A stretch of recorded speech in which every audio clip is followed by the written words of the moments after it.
सूर्यवंश पे खेल खाटने का हीरा बेटे का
बिल्कुल सही की किसान भैया, तभी तो यहाँ के टूर्नामेंट में थे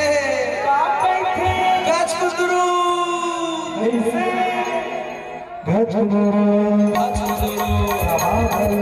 जवाब लो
चक्कर है भैया, तब तो टूर्नामेंट में आगे है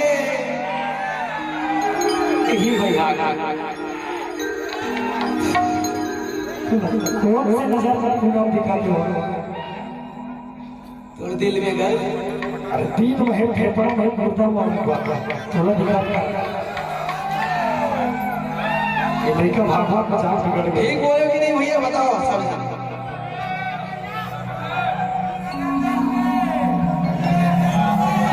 मर जाऊं रे तो बिना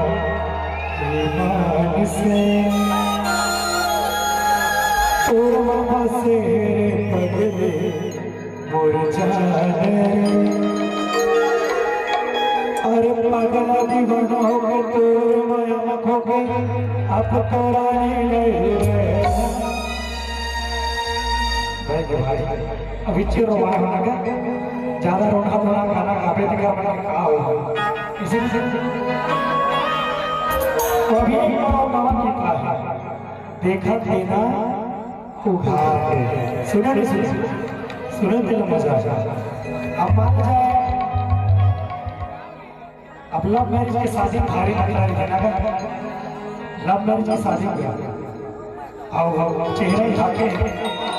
देखा था नहीं दिखाई मामा गड़बड़ शुरू में जाते नहीं चेहरा ही देखा एक नाम से गीत बनाना भाव रेडी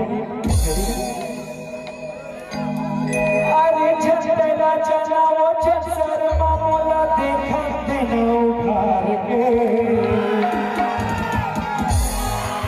अरे छतेला चला वो छसर मामला देखा देना उघार के और तोरे गाला तोरे होगा और तोरे गाला चुमने हो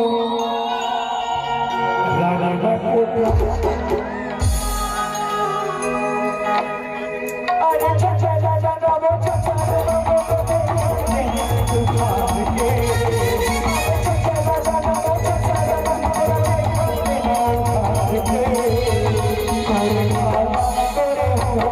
Sorry,